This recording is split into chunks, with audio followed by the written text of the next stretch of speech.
श्री गिरिराज धरण प्रभु तुम्हारी शरण गिरिराज धरण प्रभु तुम्हारी शरण बोला दे हमारी ओ हमारे धन बोला दे हमारी ओ हमारे धन बोला दे हमारी ओ हमारे धन बोला दे हमारी ओ हमारे धन गिरिराज धरण प्रभु तुम्हारी शरण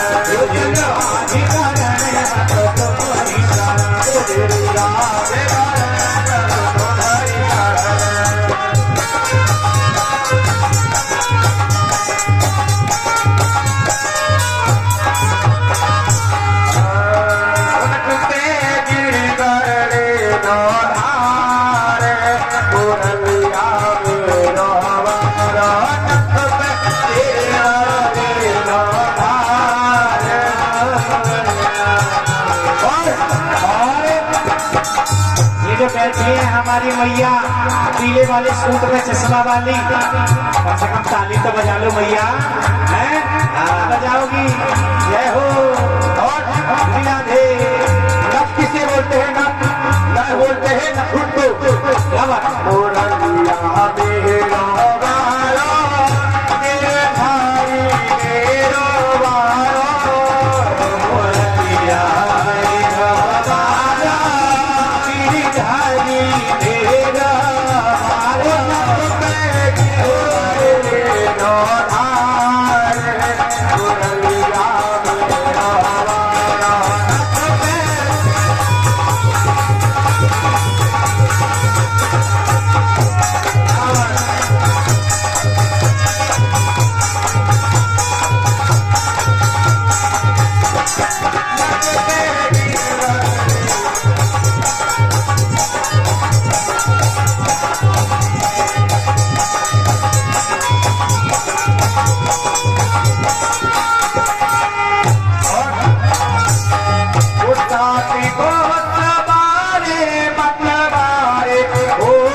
और ये श्रीमान जी सचिन उनके अभी सुपुत्र हुआ है निवासी फतेहपुर से।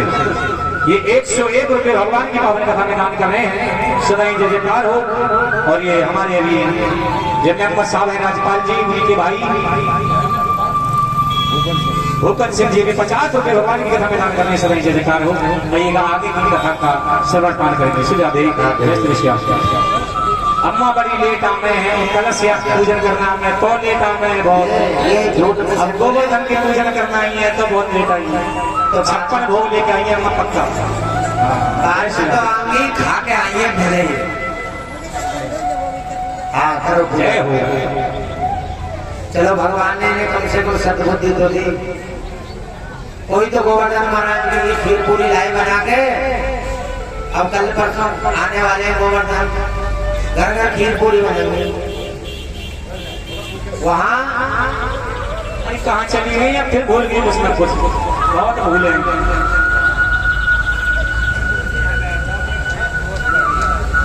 श्री राधे जय श्री श्याम। बोलिए गोवर्धन महाराज की जय।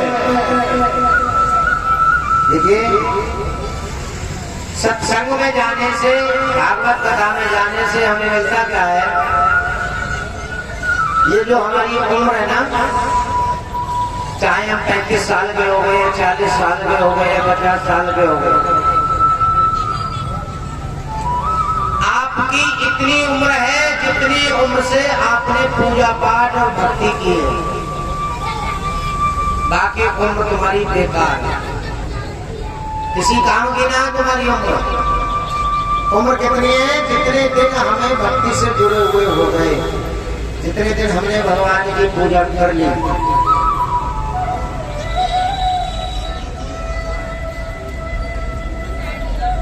देखिए एक छोटी सी कथा सुनाऊंगा, उस कथा से आपको ये ज्ञान हो जाएगा कि उम्र कैसे कितनी होती है। एक बिटिया थी, उसका नया नया विवाह हुआ, नई उम्र की बहू थी, अपनी ससुराल में रह रही थी। अचानक वहां एक नई उम्र के संत आए। संत की बहुत नई उम्र थी। ध्यान से सुने कि हमारी उम्र कितनी है। नई उम्र के संत आए और बिटिया घर पर अकेली थी।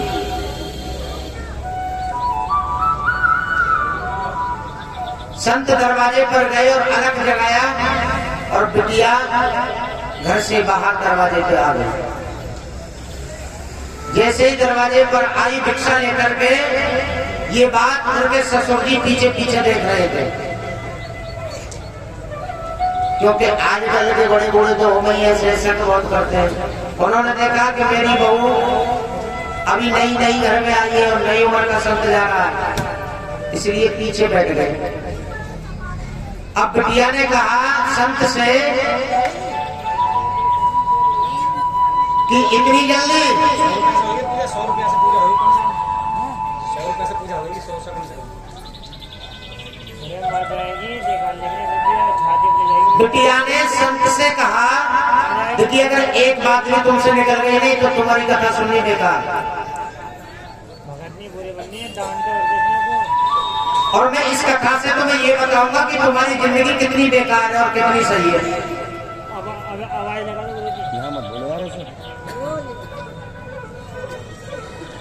आज बिटिया ने संत से कहा कि इतनी जल्दी। ससुर जी पीछे पीछे सुन रहे, बोले इसका मतलब इसके साथ कोई चक्कर है। बिटिया ने कहा इतनी जल्दी, तो संत ने कहा डर लग रहा था। ससुर जी चक्कर में पड़ गए। सुनूंगा तेरी सरकार। संत जी बोले बेटी तुम्हारी उम्र क्या है? तो बिटिया की उम्र थी 25 वर्ष। संत जी ने कहा बेटा तुम्हारी उम्र क्या है? तो बिटिया ने जवाब दिया गुरुजी मेरी 7 वर्ष आयु है। कितनी? 7 वर्ष। अब तो ससुर जी जो सुने ना आज बबूला हो गए। बोले 25 साल की उम्र हो गई तेरी और 7 वर्ष की बता रही है। कोई बात नहीं, तू अब कर बातें, कितनी बातें करेगी। संत जी ने कहा बेटी तेरे घर में सासू माँ है? बोले हाँ गुरुजी। सासू माँ की उम्र कितनी है? बहू ने जवाब दिया गुरुजी 5 साल। अब तो ससुर जी और आपको बुला हो गए। मेरी गुड़िया को और 5 साल की बता रही है, आज तुझे नहीं रखूंगा घर में। संत जी बोले बेटी पतिदेव है घर? बोले गुरुजी ड्यूटी गए हैं। तो उनकी उम्र कितनी है? गुरुजी 2.5 वर्ष। अब तो ससुर जी और आपको बुला हो गए, डंडा उठा लिया। मेरे 26-27 साल के बेटे को और बता रही है 2.5 वर्ष। अब संत जी बोले बेटी तुम्हारे ससुर की उम्र कितनी है? अब ससुर जी तो पीछे खड़े ही है। तो बिटिया बोले गुरुजी संत जी अभी तो ससुर का जन्म ही नहीं हुआ। अब तो इतनी बात सुनकर लाठी तानने ससुर जी और लाठी तान करके बोले आज तुझे घर में रखूंगा नहीं। ससुर जी ने संदेशा भेज दिया बिटिया के पिया और कहा कि अपनी बेटी को यहाँ से ले जाओ, हम नहीं रखेंगे तुम्हारी बेटी को। अरे इसका तो संत के साथ तो चक्कर चल रहा है। यहाँ से पंचायत आ रही और दोनों पक्ष पंचायत में बैठे। समधी साहब बेटी के पिताजी हाथ जोड़ करके कहने लगे समधी साहब मेरी बेटी ने ऐसा कौन सा गुनाह किया है जो इतनी बड़ी पंचायत लगाई गई? जो ससुर जी बात सुन रहे थे बोले बात तो बहुत बड़ी है, हम तुम्हारी बेटी को रखेंगे नहीं। बेटी बोली हुआ क्या? तो ससुर जी बोले सबके सामने बताऊं? ये तुम बता दे अपने मुंह से।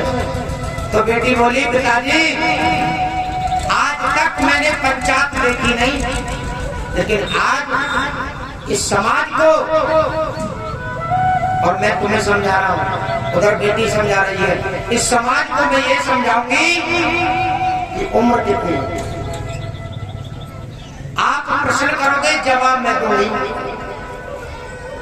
ससुर जी बोले ठीक है। ससुर जी बोले एक बात बता, एक दिन हमारे दरवाजे पर नई उम्र का संत आया? बेटी बोली आया। तूने कहा क्या कहा था उनसे? अरे लेने तो ले लो यार, सब अपने को धन खुलिया गई है।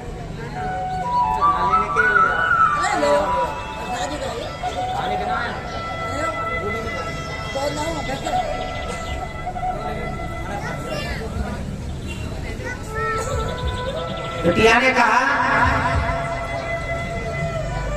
पिताजी, ससुर जी से कहा कि पिताजी आप प्रश्न करो, तुम्हारे प्रश्न का जवाब मैं देती हूँ। ससुर जी ने कहा एक बात बता, अपने घर कुछ दिन पहले नई उम्र के संत आए? बेटी बोली आए। तूने कहा इतनी जल्दी क्या आया थी? बोली हाँ पिताजी ने कहा था। तो ससुर बोले इसका मतलब बता? बोली मतलब ये था पिताजी उस नई उम्र के संत से मैंने कहा इतनी जल्दी क्या थी संन्यास धारण करने की, जो तुमने साधु का रूप बना लिया, इतनी जल्दी क्या थी? अभी तो तुम बच्चे हो। अब तो ससुर जी चुप हो गए। बेटी बोली संत ने क्या जवाब दिया? ससुर जी बोले कह रहा था डर लग रहा था। तो बेटी बोली संत जी को डर लग रहा था मौत से, न जाने कब मौत आ जाए, इसलिए संन्यास धारण कर लो। ससुर जी चुप हो गए। बोले एक बात बता। चल यहाँ तक ठीक है। संत जी ने पूछा तेरी उम्र कितनी है? तू 25 साल की है, तूने झूठ क्यों बोला? बोली पिताजी मेरी उम्र तो 25 की है, लेकिन जब से मैं सत्संग से जुड़ी हूँ, जब से भगवान की भक्ति की है, मुझे 7 वर्ष हुए, इसलिए मेरी 7 वर्ष की आयु है। और तूने अपनी सासू माँ की उम्र 5 वर्ष क्यों बताई? कि पिताजी जब से मैं आई हूँ ना, मेरे आने के 2 वर्ष बाद मैंने सासू माँ को भी सत्संग से जोड़ दिया, भगवान की भक्ति करने सिखा दी, इसलिए सासू माँ की उम्र 5 वर्ष है। और तूने बेटे की 2.5 वर्ष क्यों बताई?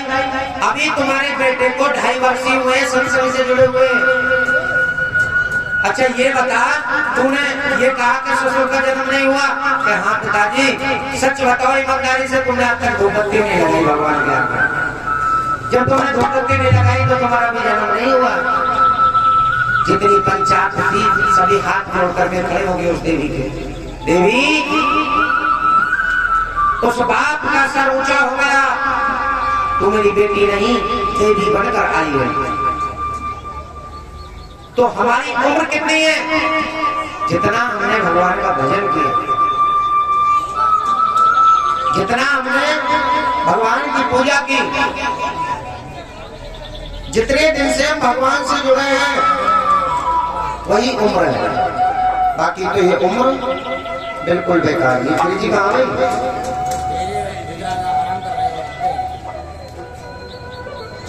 गिरी जी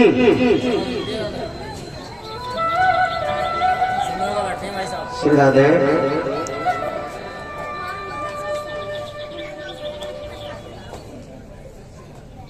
जब तक हम भगवान से ना जुड़े, ग्रस्त जीवन को चलाने के लिए मैं आपसे पूछ रहा हूं 4 सवाल। ग्रस्त जीवन चलाने के लिए क्या जरूरी है? प्रेम, पैसा, सहनशीलता या झगड़ा? कौन सी चीज जरूरी है घर चलाने के लिए? पैसा?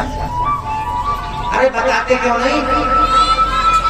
ऐसे बैठ जाए जैसे कुछ जानते ही ना। प्रेम जरूरी है। अगर हम प्रेम ही करेंगे तो पैसा कहां से आएगा? देखिए, जहां प्रेम है वहां पैसा भी है और वहां लक्ष्मी भी है। हमें चाहिए,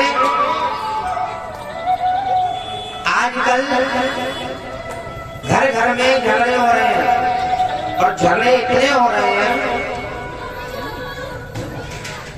ज्यादातर झगड़े पति पत्नी में। पत्नी को चाहिए, अगर पति क्रोध में है और गुस्सा कर रहे हैं पतिदेव, तो पत्नी को चाहिए कि बर्दाश्त करें, चुप हो जाए। और कभी कभी अगर पत्नी क्रोध कर जाए तो पतिदेव को भी चाहिए कि शांत हो जाए, क्योंकि कभी कभी पत्नी को एक रूप आ जाता है। कौन सा? दुर्गा का। आइएगा, बड़ा सुंदर भजन, बड़ा सुंदर भजन। पकड़ के पिंटू ले जाएंगे, पकड़ के तुम ही रह गई सब पकड़वाने वाले। भैया एक व्यक्ति पकड़ लें और गोवर्धन को ले जाए। मैंने तो ना कही तुमसे।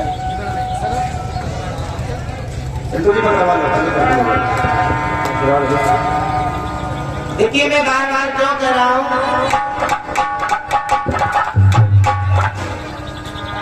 अगर पति देव क्रोध कर रहे हैं तो पत्नी को शांत हो जाना चाहिए, और अगर पत्नी क्रोध कर रही है, देखिए हम ना सुनेंगे बातों को, तो बस ध्यान कहीं और है। क्योंकि माताओं को वरदान भी है ना 3 जगह बात करने का। कहाँ कहाँ? एक तो पतनवारे में, एक तो पतनवारे में बहुत बातें चलती हैं। दूसरी, सत्संग में कहीं जाए ना, जैसे कथा सुनने आई है तो ये देखेंगे मेरी जेठानी दौरानी कहाँ बैठी है, वो बैठूंगी जाके।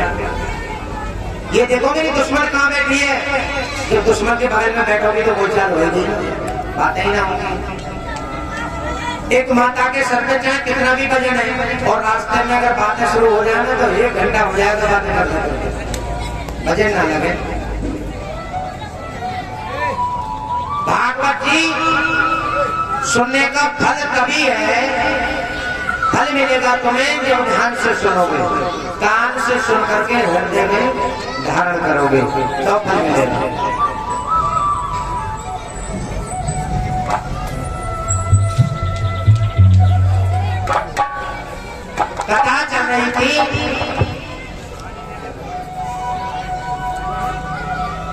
हेलो अगम अर्चित और ऋषभ ये 20 रुपए का दान कर रहे हैं। सदा जय जयकार हो। कि अगर पत्नी क्रोधित कर रही है, पत्नी क्रोध कर रही है, तो पति देव को शांत हो जाना चाहिए, बिल्कुल शांत। वरना कभी कभी अगर पत्नी को क्रोध आ जाता है ना, और पत्नी को एक रूप आता है, कौन सा? आइएगा। अरे नारी होती नर की खार, और क्यों अपमान करे नारी, नारी होती नर की शान,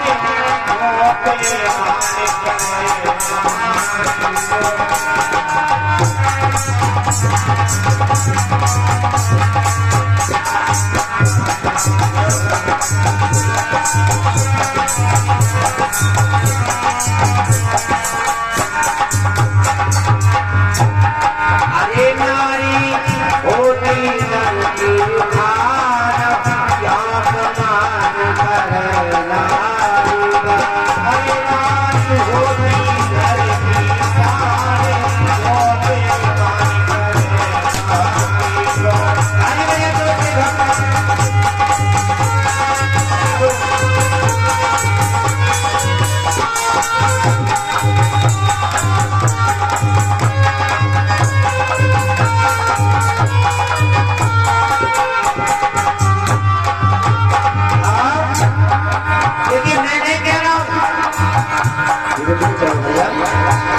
मैंने कह रहा हूँ, हमारे शास्त्र कह रहे हैं, शास्त्रों की बात मानेंगे जो फायदे मिलेंगे।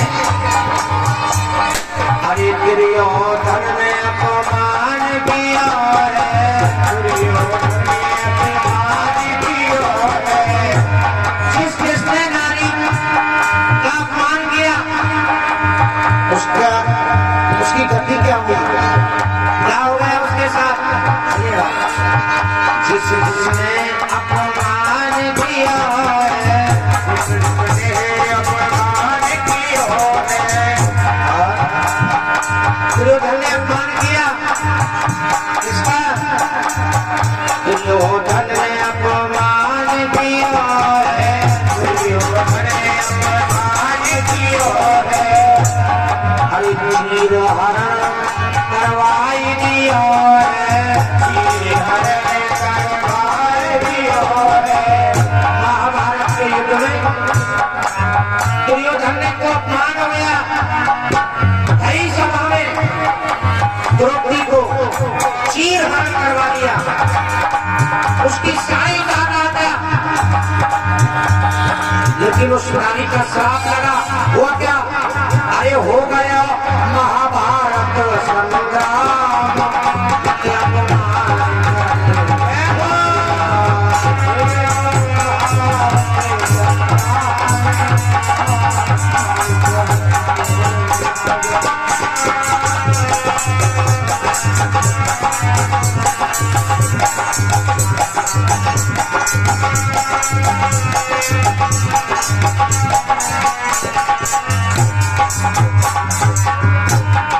हरे राम लखन सिया वन में आई, राम लखन सिया वन में आई।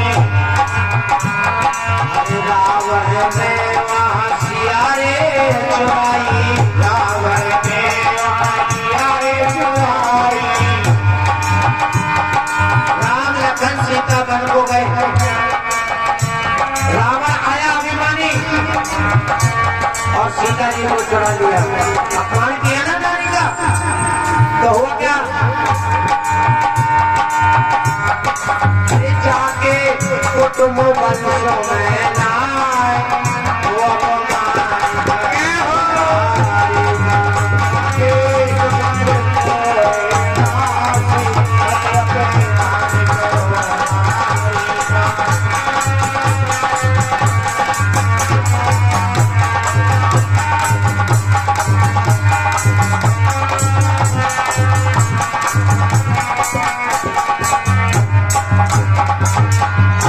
अंतिम कड़ी में बड़ी सुंदर कहानी नारी अब राजा की कहानी। इन्हें जाके पीछे को देख सकते हो कितनी बदतमीजी कर रहे हैं।